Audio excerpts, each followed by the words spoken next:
everybody, and welcome to the final 2018 episode of one of my favorite segments on my channel, and of course yours, and that is Out of the Vault.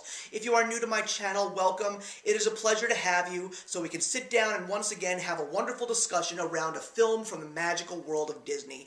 And this is a very exciting one, because not only is this video about the newest addition to the Disney Canon Classics library, the 57th edition, mind you, but the film that this is actually a sequel for turns out to be a landmark film in regards to me turning my channel into what it is today. Of course, the film that we're going to be discussing is the sequel to one of my all-time favorite Disney Canon classics, and that is Wreck-It Ralph. Ralph Breaks the Internet. Once again, bringing us two of our favorite characters in the world of Disney, Wreck-It Ralph and Vanellope von Schweetz, who are voiced by John C. Reilly and Sarah Silverman, but also a slew of reoccurring cast members as well as a whole bunch of new characters featuring the voices of Jack McBrayer, Jane Lynch, Gal Gadot, Alan Tudyk, Bill Hader, Alfred Molina, and Taraji P. Henson. So a little bit of a backstory in regards to this now two-film saga.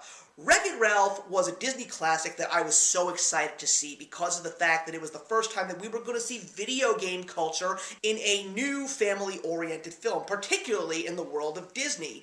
And it was great to see all of these great pop culture references in regards to video games. But one of the few things that made Wreck-It Ralph so special to me was that was the movie that set a light bulb off in my head, saying to me that Disney is definitely something that is different from all of the other reviews that you're doing on your channel. Why don't you do a film review series revolving around Disney and only Disney once a month? And it turned out that that was how Out of the Vault was born. And Wreck-It Ralph was the inspiration to creating this segment on my channel, and it ended up being the second film that I ever reviewed on this little segment. So Wreck-It Ralph was a landmark and something truly special to me, so of course, when I found out that Wreck-It Ralph was going to be getting a sequel, I was very, very excited. And the concept that revolved around the story was even more exciting to me because, of course, it talks about the internet. And I will say one thing, while my expectations were extremely high, I was so surprised by how this movie turned out because it lives up to the original. It even has a story that, for me, surpasses the original. But let's go over all the things that I love about this movie. So, first of all, I love all the characters. Seeing Wreck-It Ralph and Vanellope von Schweetz back was so wonderful. Going back into the worlds of Wreck-It Ralph and Sugar Rush was also fun. But the minute they went into the internet was when everything just takes a turn for the better. You see everything from old internet pop culture references to new internet pop culture references. You are just trying not to miss anything that you can possibly see when you are seeing them in the internet, and you see all the apps. You point out everything like IMDb and YouTube and eBay and Twitter, and it was just so funny to see how Disney could turn these internet apps into something that was more tangible, if you will, and have you really see what the internet could possibly be like. There also were so many surprises. Even though there were some things that featured cliche moments in the internet, there were a couple of things that I never would have anticipated seeing in this film, as well as a couple of voices that I never would have anticipated. I completely forgot that Ed O'Neill was in this movie, who voiced Mr. Lickwack, the guy who actually owns the arcade that Wreck-It Ralph is in. I never would have anticipated seeing Sean Giambrone from one of my favorite television shows, The Goldbergs, actually having a small role in this film as the E-Boy. And we even go into the dark corners of the internet, which is something that, you know, we don't want the kids to be exposed to, but it was just so funny to actually see that. There was also the moment that everybody was anticipating, and that, of course, was the Oh My Disney moments with all the Disney princesses and all the Disney pop culture references, and it is everything you anticipate that it's going to be and more. But probably the part that really surprised me was the overall plot of the story.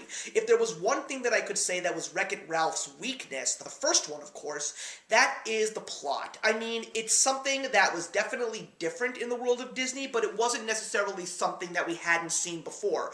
But this one, while it's a plot that we have seen a couple of times, we haven't seen it that much. And it revolves around the concepts of friendship. What exactly makes makes a great friend and what could possibly make a bad friend.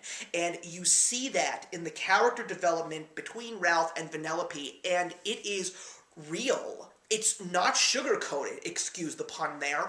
There is so much stuff that you can take away from it, whether you're a child or whether you're an adult, and you truly understand what it means to be a true best friend to somebody. You have to put your selfish needs aside, and you have to understand that even though there could be a possibility that you might move away from each other, you might have a career change that causes you not to see your friend anymore, you get married, you have a family, and you don't get that time to spend with some of the people that you have grown up with, or people that you met during important points of your life. And all you have to know is that you just have to let them go and let them live their lives, and if you do that, they will still be stronger friends than you could ever possibly imagine. And I know this firsthand because I have seen myself eliminate toxic friendships from my life, but also see friendships that I have had for going on 30 years now being stronger than they've ever been, even if I actually see this friend of mine, whether it's a year from now or 2 years from now. They know that I'm thinking about them. They know that if they just want to reach out and say hello, I will be there to get back to them, even if I can't at that very moment, because we all know that we have our own lives to worry about, and it is letting our friends and ourselves worry more about our own personal lives and our own selves, which will make our friendships stronger. And that is the most important thing that Ralph Breaks the Internet gives us. Forget all the pop culture references, even though they are great, as well as the comedy, as well as everything that will just make you laugh and smile and just be so happy that you saw this movie when you left the theater. It's that plot and that message that this film sends in such a creative way and such a heartfelt way that really makes this film just as great as its original, possibly even better, and a worthy sequel, even though many frown upon sequels, as an addition to the Canon Classics library. This film is a movie that I can see watching zillions of times. This is a day one buy for me. I cannot wait to own Ralph Breaks the Internet. It is such a fantastic film, and it's definitely one of the 10 best films that I have seen this year. And don't forget to stay till the very end of the credits, because there is a mid-credit scene and a end-credit scene that just takes the whole concept of the internet and just takes all those cliches and makes it truly something special that only Disney can give you.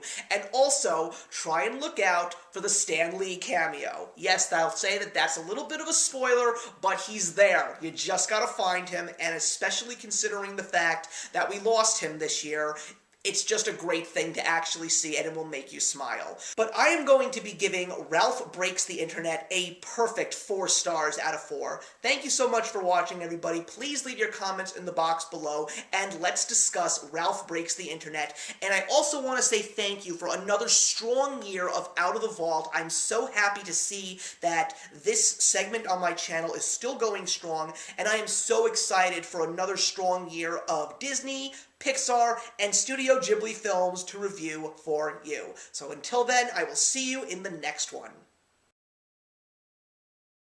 Hey, thank you so much for stopping by my channel today. If you're new here and want to see more of what my channel has to offer, please click on the link to my last video, or hit that subscribe button to be kept up to date with all of my uploads. Content of all sorts is posted here quite often, so trust me, you do not want to fall behind. I will see you in the comments, and actions speak louder than words.